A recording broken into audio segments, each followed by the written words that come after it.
Before we get too far down the rabbit hole of another Phoenix Suns season, we need to stop and take stock. 3-1. Nobody would have expected that, I don't think, after the chaotic offseason drama, opening day, media day drama, all of it. The Suns are here. The Suns are winning games, and their chemistry looks a lot better than most of the rest of the NBA. On today's show, we'll look back at week 1 of the Phoenix Suns season. Let's go.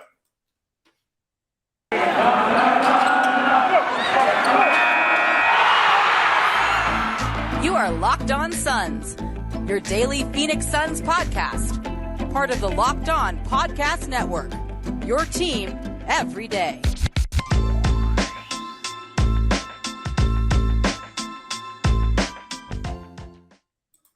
We are back. This is Locked On Phoenix Suns. We are part of the Locked On Podcast Network, and I'm your host, Brendon Kleen, a credentialed media member covering the Suns for the past 6 seasons and a writer at Suns.com and Dime Magazine. Thank you all for making Locked On Suns your first listen here on this Thursday. Nice break for the Suns after a pretty competitive first week, a bunch of Western Conference tough games. So now they get an extra couple to rest before Friday. Nationally televised again, the Pelicans. Should be an interesting tilt. But this gives us an opportunity to take stock. Joining us to do that on today's show is Aaron Edwards. Aaron, I looked before we got on, and Paul George is going to be like a game-time decision with a non-COVID illness. I feel like you are in that same boat, so I appreciate you joining me today. How have you felt about the Suns' first week? We haven't recorded, I don't think – did we record before the Mavs game? I don't think we've talked since they've played any games. Yeah, we talked before the Mavs, I think. But who would have thought that we should probably be 4-0? Like, did you see that? Like, did you ever consider that we should possibly be 4-0 right now? I thought that how the first half of the Dallas game looked was going to kind of be what we were kind of going to deal with for the first couple of weeks. And it seems like this team actually knows each other and they know how to play together. And they kind of did practice and they did know what system they were going to run. And the growing pain stuff that they were going to try out, they are trying, but at the same time, they're mixing up the bread and butter that they do. I like the mix of it. It's like I talked during the summer how I wanted Monty to probably go all in and just like make it ugly before it got better. But I like this better. I like it. The mix, like you'll see Bridges take the ball down court. You'll see Cam Johnson take the ball down court, and CB3 will get what he likes to do, start it in the corner. And I like that. Like he'll get it in the corner of the court, and then they'll do the pick and roll from there instead. And I just like the little things that he's kind of changing about it and how the offense looks. Like it just looks fun. It looks more open. It looks like everybody gets their touches and they get to make decisions. And I just like how it looks right now. It feels a little bit – I didn't think it would be possible to look this way, but it looks a little bit like it did with Rubio. And the ball's moving, assists are still high. Like I've been talking about how whether it's Ayton specifically, Booker specifically, or just like the team overall, despite all the changes, there are a lot of these trademark things that we're still seeing in terms of, you know, lots of pick and roll, low turnovers, high assists, generating threes, like all the things Monty wants to do, the boxes he wants to check. Those things are all still happening. It's just the way it's going about is very different. I asked him about it a little bit before the Warriors game. Like, when do you feel like you can evaluate it? Because all throughout the preseason training camp into the beginning of the regular season, he's kind of just downplaying any of it. Like, we'll kind of see where this takes us. We're not going to overreact to any one game or any one moment. And he said about 20 games. So it feels to me like we're going to see this sort of weird in-between kind of thing for a while. And there are some bad parts of it, I think. Mikhail's not taking like any – I don't even want to call them bad because they're still winning. Mikhail's not taking any threes. He's not taking any shots almost. Like it's just – yeah. He had a couple nice cuts against the Warriors, but besides that, there have been a lot of games where he's all defense, which is weird, but – it feels like the byproduct of just these changes and people are still figuring out where they fit in. Yeah, like after rebounds, he pushes and in transition, like he'll get a layup and I like that. But inside the offense, it seems like he's timid with Cam out there because some of the Clippers game, Cam was putting the ball up the second he touched it. Yesterday was different against the Warriors, but he's been confident as a starter. And you could just tell at practice, somebody said, like, or Chris Paul or Monty, they're like, shoot the ball. Like, if you touch it, if you're open, shoot it. And you can tell that they have outwardly been saying that to him because that Clippers game, it was somebody in his face he was pulling, like, and like I said, yesterday he didn't, but you can just tell, like, they're trying to get him the confidence to pull those shots. So maybe that's a product of it, like Mikal not getting those shots because they're trying to get Cam more confident in the starting lineup. But Bridges has to get started on offense because everybody's getting free corner threes, and he's the only one that's not taking them right now. I think there's a couple elements to it that I see too with it where I do wonder if there's even enough shots to go around in this starting lineup. Like, I think that is just an element where maybe guys are going to really just need to be aggressive in moments where not all the starters are out there. You know, there's those lineups at the end of the first quarter where Book's on the floor, Mikal's on the floor, and then it's mostly bench. Maybe Mikal takes a little bit more of an aggressive approach then. And then, you know, when Cam's out there with Chris, maybe he gets to be a little bit more aggressive. When all the starters are out there, obviously it's going to be a lot of Ayton, Book, and Chris Paul. So I think some of it's feeling out.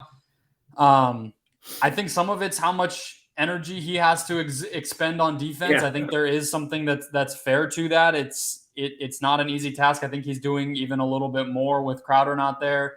But one of the other guys who's had to adjust a bunch, obviously, is Chris. He talked a little bit post-game yesterday about just he kind of opened up, in my opinion. You know, he doesn't always like to get inside of his own head, but he admitted, like, pull or catch and shoot threes are not comfortable to him. Like, just, we all see it. He passes a lot of them up, but I think some of that's natural. I feel like he took a lot in Houston, but that's been a while.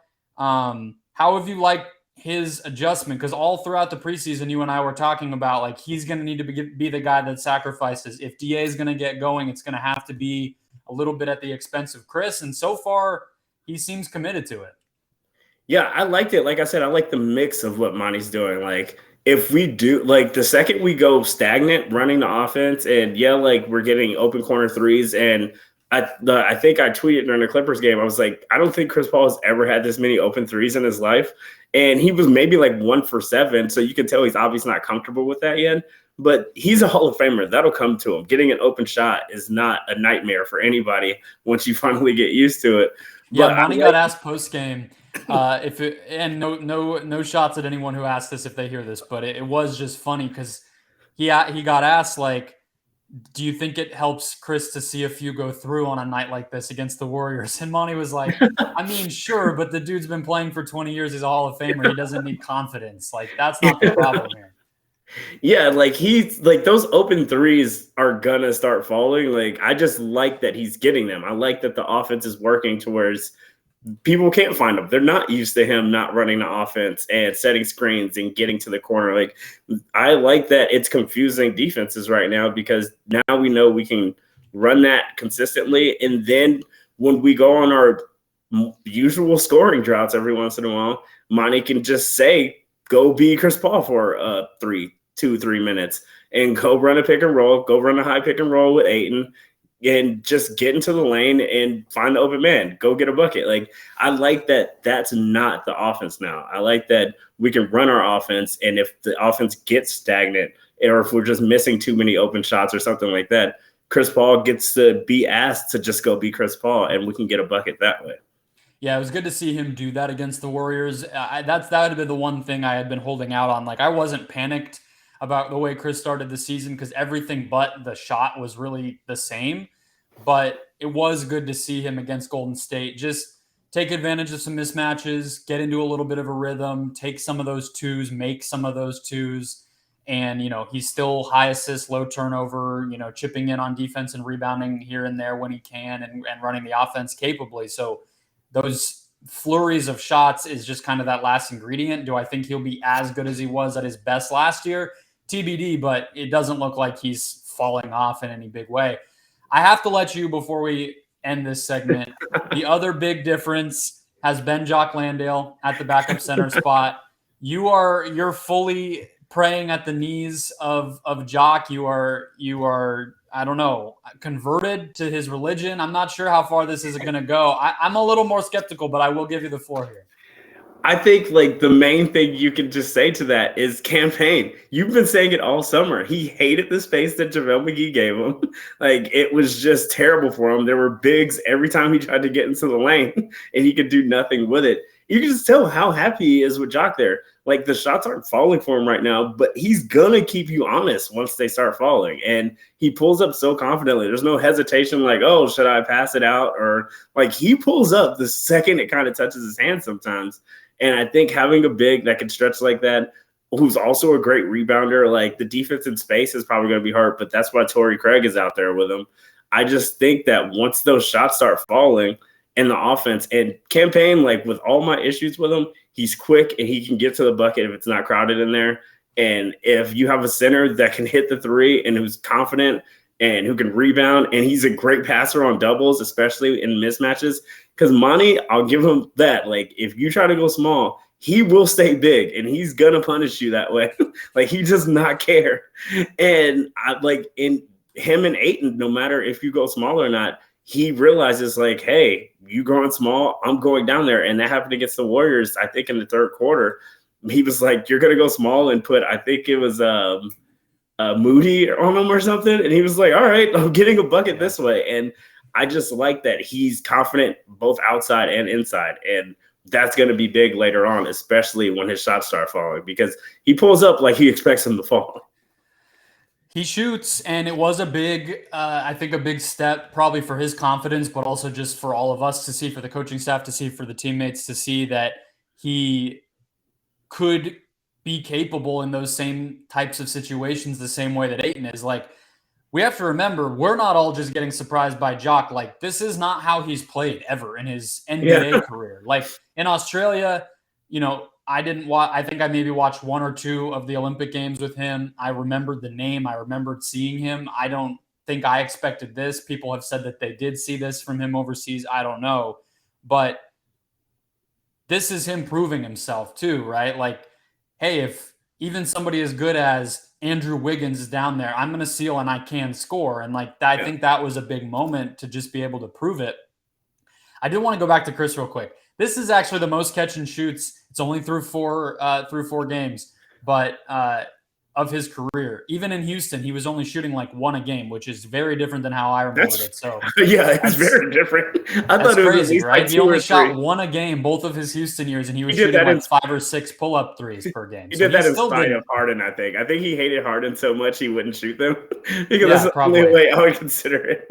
It's going to be a driving kick to Chris and then another driving kick, not a shot. That's not going to happen. But the other thing I wanted to get to here is, again, how different this has gone than we expected, because people were ready to bury the Suns. Like, I don't care about power rankings and whatever, but like if you just take stock of the NBA preseason, people were low on the Suns. And you and I talked about it in terms of the over-under with wins, and how we couldn't understand what, other than like just expecting that the team was going to implode or that somebody was going to get injured, which is not how betting odds are ever made, that there was not a great explanation for why it was so low. I feel like you were a little more believing that it was going to be an implosion than maybe I was, or some version of one. But I want to get into that, because I think at the same time, a lot of other teams in the West actually have worse vibes than the Suns. So we can get through that here in 1 second. First, today's show, guys, brought to you by Prize Picks. I lost a ton of money playing other games. And then when I found Prize Picks, I actually, not only have I made more money and enjoyed myself more, but it's actually fun. Like, it feels like a game, which is always the thing that I hate about other leagues and other apps, is like, I feel like I'm just setting myself up to lose. There's people who just do it for a living. It's so easy to game it. Prize Picks is very different, because it's just you versus the over-unders, you versus the player projections. That's it. So let's say Thursday night, you're setting an NBA-based lineup. You can go, let's say the Warriors, who we just saw. You're going to say more Steph threes because he had a quiet night against the Suns. I think it's been a pretty good bet all year to say Luka's going to score more than whatever the expectation is. And then maybe you go let's see who's been playing well on defense. Let's say you go Rudy Gobert, more blocks, and that's your lineup. You don't even have to do all 5. You can go 2 to 5. You don't even have to do all in one sport. So Thursday Night Football, let's say you want to tag in on that. You can do 2 NBA players, 2 NFL players, and that can be your lineup. They even have more player projections for fantasy points. So it's not just points or rebounds or assists or receptions or rushing yards or whatever. You can literally say more than 12.5 fantasy points. So it's a blast. Entries can be made in 60 seconds or less, guys, and it offers safe and fast withdrawals to all PrizePicks players. So download the PrizePicks app, go to prizepicks.com to sign up. First-time users will receive a 100% instant deposit match up to $100 with the promo code Locked On. So if you deposit $100, PrizePicks gives you $100. If you deposit $50, PrizePicks gives you $50 right back. So don't forget to enter the promo code Locked On at sign up for an instant deposit match up to $100. All right, Aaron. So people were down on the Suns, understandably. You and I talked after Deandre Ayton's weird media day performance, and obviously the ownership situation is in flux. We don't even know who's going to be running this team by the end of the season.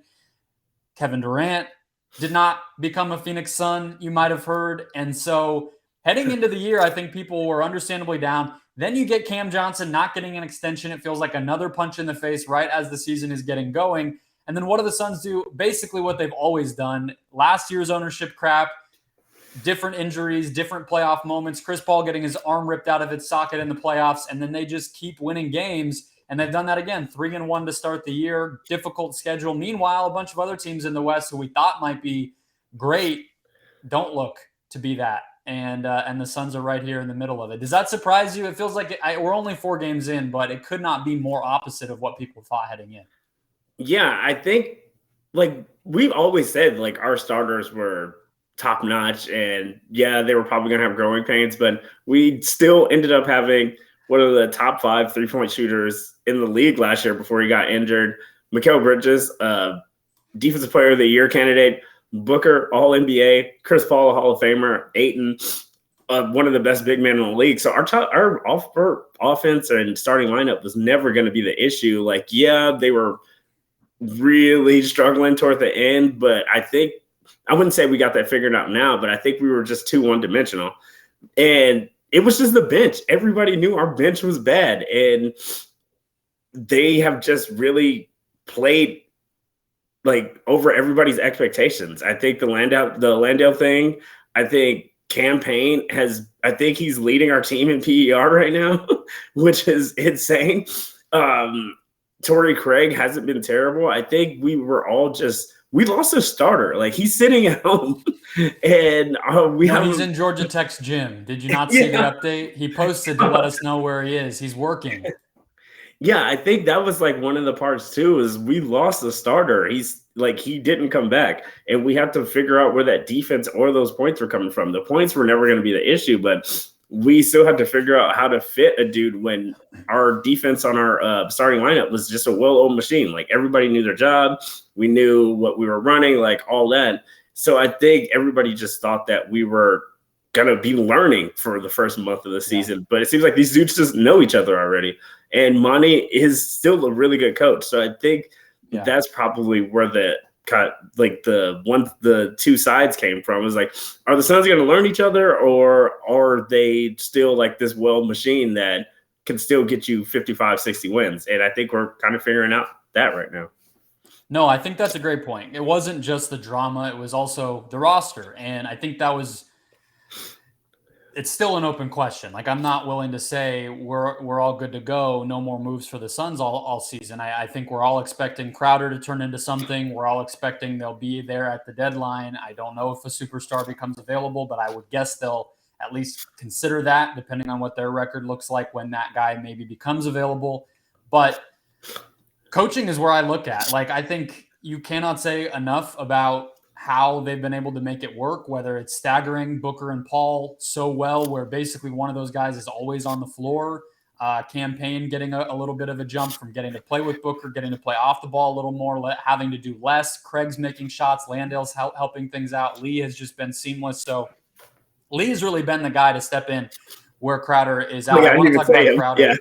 Yeah, I want to talk about Crowder in a second because Chris Haynes had an update on him. But I was wrong about the Grizzlies. I've watched them a couple times. Ja's insane. I underestimated that team. I think you were right on them more than I was so far. Again, who knows? But like you go down and Minnesota looks like they're still figuring some things out.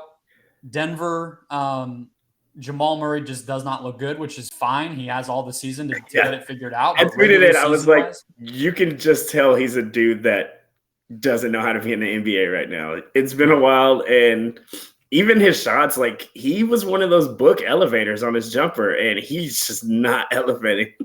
No, and their team, like I watched their first 2 games just randomly, and the first one they looked bad. That was the one where Memphis beat them. The second game, they beat Golden State, if I'm remembering right, and Jamal Murray didn't play, and they look better because that's the group they're used to playing with, and they didn't have to figure out how to incorporate Jamal Murray. So that's a work in progress. The Clippers, we already have back-to-back games where Kawhi's not playing, and it wasn't even a literal back-to-back. So that is still very much coming into focus. And then the Mavericks, their point differential is awesome. They're just losing some weird games, but they're 1-2. So all that to say, we still haven't talked about, like, we'll probably get to it, but I just feel dumb if we didn't mention it. Book is making the jump right now, and we're not really acknowledging it. That's where I was getting. Okay, I've been writing a new Bible book for him this week. So you do it. You give me your book thoughts. It's like our team was always like part of the modern game, and we figured out the ball movement part, but we weren't doing the other two. And I think Book finally is doing a more honest version of Morey ball. That's like the best way I can put it. Like he's getting into the lane literally whenever he wants sometimes, but he's also like getting good shots. Like he's getting into the lane, making the right pass. He's pulling up like confidently. Like he's getting his threes up. He's getting to the lane whenever he wants. He's getting Ayton the ball. Like their 2-man game is incredible right now. It just seems like he's figured it out. Like he's figured out which way he wants to go, where everybody is, and it's just incredible to watch. It looks beautiful, honestly. It's crazy, and it's like I'm literally to the point.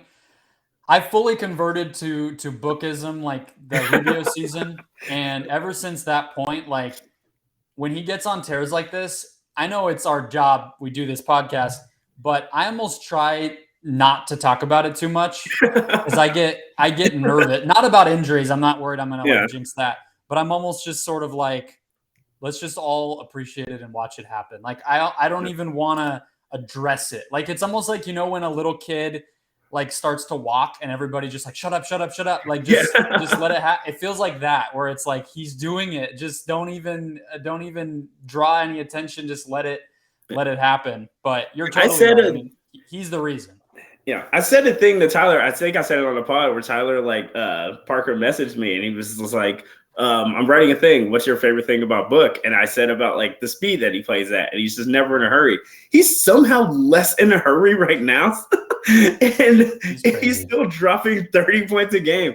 It seems like he's playing insanely slow. Like he is in less of a rush than I've ever seen him before. And he will still just give you the easiest 32 I've ever seen. Yeah, it helps to have when all these other teams are fluctuating and there is this doubt about the Suns roster and there is this cloud to some extent over their head with all this nonsense that they've been dealing with. It certainly helps when you have a guy that's that good being at the center of it. And still, like you mentioned with the Morey ball stuff, this is now after 4 games, the leaderboard in drives per game in the NBA. Shai Gilgeous-Alexander, John Morant, De'Aaron Fox, Trae Young, and at number 5, Devin Booker. Like he's doubling his drives per game and then some, and he's doing it every night. This is not me taking it after game 1 and extrapolating it out. Like, it's clear that he's emphasizing it. It's working, and the team is way better as a result of it. So if he can play like this, the roster can be worse. That's what superstars do for you. So I think this recipe as it stands with the players healthy and everything right now, it can continue to win games at this clip. I think it sounds like you agree. And, any trades or changes that happen or development that continues to progress, or these guys getting reps doing stuff outside their comfort zone like Ayton and Bridges and Johnson are getting, that's just going to be rising the ceiling of the team. The floor is whatever Book makes it, and he's made it really high so far. So that's that. They've been awesome. Other teams are still figuring it out. That's just going to help them in the standings, even if Nuggets, Clippers, etc. do make a jump later in the year. The Suns will bank wins. So that's where we stand with that. I want to do quick hits on 2 updates we got news-wise because, again, Chris Haynes had an update on Jae Crowder. And then we had one thing on the ownership situation come out, so I want to talk about that. First today's show, guys, also brought to you by My Solar Nerd. If you live in a sunny state like ours here in Arizona, you've had people or many people in your life stop by your house offering you what they call, quote, free solar, but they're not telling you the truth. They're using misleading stuff. They're just trying to overcharge you. They're trying to bring you in, get you in, and then you don't know what's going on, so you fall for it. But My Solar Nerd has a simple mission: help you get the best solar system to fit your needs. And the guys at mysolarnerd.com are local, meaning they understand what it means to go solar in Arizona, and they believe that an educated customer is a happy customer. So once you're ready, they'll put their industry knowledge to work for you by choosing the best equipment, warranties, and BBB accredited installers in their network. They'll also help you figure out all the credits and incentives you may qualify for and make sure that on the back end, you're getting all of that in your pocket. Our listeners will get a $50 Amazon gift card when they book a no commitment evaluation.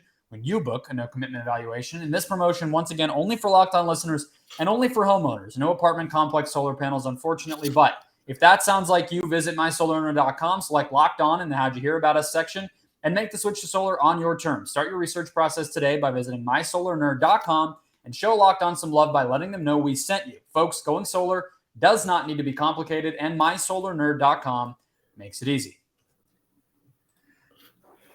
All right, so the Warriors game was fun, and so I didn't talk about what Chris Haynes said, Aaron, during the game. Basically just reading a statement on behalf of Jae Crowder.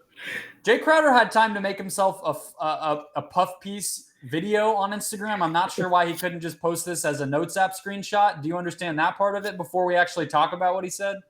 I have no idea what's going on with him. Like, this whole thing has been weird.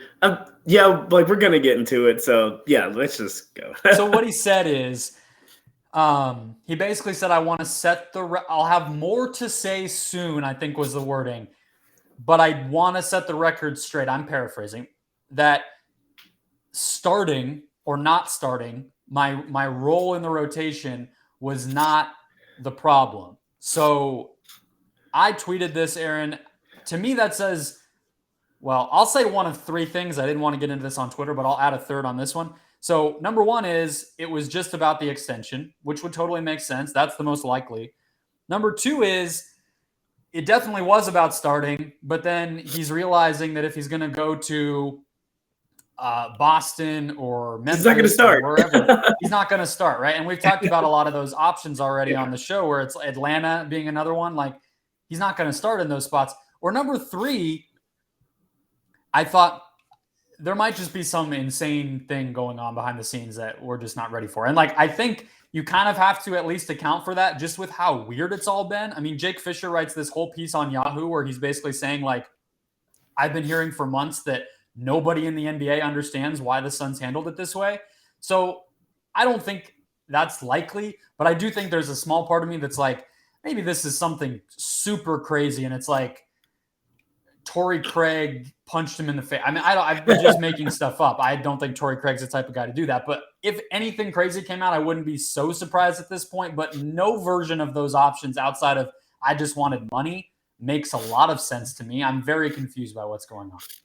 Yeah, like, I don't think it's anything but money and the longer contract. He's a dude that's always been everywhere, and I can see in this part of his career, after helping us get to the finals and just this team being the most winningest Suns team and like all that, I can see how he thought that, like, all right, I finally have a long-term place to be. And I could also see how not getting that would have made him mad. I really just think it was a year's thing. I think he finally wanted a place to be at. And it's just weird to me, though, because like wouldn't you look at like PJ Tucker getting a deal and other guys like that? I mean, JaVale McGee just got 3 years in free agency and more money than anyone expected. Now, that was a weird contract. I think it got pretty criticized, but like guys like that are still getting paid. So I just don't understand the panic on his part to want that so badly that you're willing to just sit out and ruin your relationship and get sort of mocked by the rest of the NBA just because you wanted years. Like, play your season out. You don't get hurt. Crowder never really gets hurt. You're going to have a role. You're going to be on a winning team, and you're going to get a deal next summer. Like, that's the part that I've never gotten, is why he was so convinced he wasn't going to get that in free agency.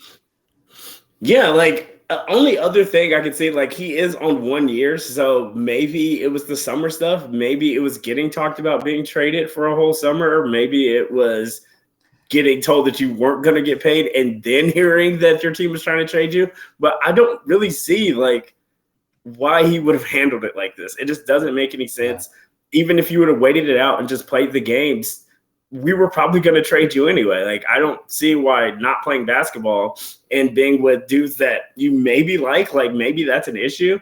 But I just think that the only other thing could be that it was an issue with his teammates, because just playing out your contract and just getting traded by the trade deadline, dudes do that all the time. Harrison Barnes did that. Like, he continues to do that. Like, there's so many dudes that know they're probably going to get traded by the trade deadline, and they just play it out. Yeah, and odds are, having the relationship he did with the Suns, a relationship that eventually resulted in him being able to be allowed to leave, that the team would have worked with him on a trade. So it's not about, it not being able to control your destiny. I mean, obviously free agency, you don't get to control your destiny fully, but if he wanted to get traded in February, I think that they would have at least tried their best to make that happen. And the end of the day, the worst case scenario is you get to stay on a good team, play a lot of minutes, and win. Like, I don't get it from any angle, really. I think your point about the teammate stuff, like, obviously I was being ridiculous with the Torrey Craig thing, but like that starts to be where your mind goes, because otherwise it doesn't make a lot of sense why it would be so on the low, and why it would be, him saying, I'll have more to say later. It's like, about what, dude? Like, no one really cares that much. Just play where you're going to play, and you're an NBA player, and we'll appreciate you when you produce and do stuff. Like, no one cares about the story unless it's really crazy. Yeah, it wasn't even the same situation, but if you're being less professional than Boogie Cousins when he got traded at the trade deadline during the All-Star game, then you kind of have to look inward, because first of all, it was the Kings and he hated them, and he still played the games. He went out there every night and played hard for them. And for Crowder to not do it, it just seems weird, especially for a good team with dudes that he supposedly likes. So that's the boogie meter. I think we can establish that. If you're on the far end of the boogie meter, then you gotta put some effort in to tick the thing back toward the other side. But let's get out of here on this. Bill Simmons was talking to Charles Barkley about ownership. Two things. Good interview, by the way. What'd you say? It's a good interview, by the way. It was really good. Chuck brought it, actually. Usually on those things, he meanders a little bit. But right at the beginning, first, Chuck confirmed when Bill asked him that he had gotten calls about potential involvement in ownership groups. That's pretty interesting. He didn't sound interested, but that's interesting. Then the big one, which is that Barack Obama apparently is involved, the former president, in case I needed to clarify who that was for anybody.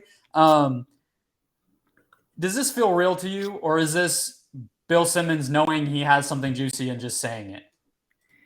It feels like both, sort of. Like, Barack Obama's a retired dude who's listening to everybody's music and reading all these books and probably bored out of his freaking mind right now, and he loves basketball. I think the only other thing, he obviously wouldn't be the one to have the money for it, but to be the face of an NBA team and to be the person that looks like they're making the decisions and cutting the checks and just being the face of it in the NBA, that is a huge deal with these players. And I think an ownership group that, even if he's not the money guy, being the face guy and being the supposed owner and having free agency and being like, hey, you want to meet Barack Obama during free agency, and this is potentially the owner of the team that you're going to play for. Like, I think that I don't care what ownership group it is. Like, it would just be a smart business plan for anybody to just be like, hey, Barack, like, you want to pay 2%, 3% and be the face of this? I just think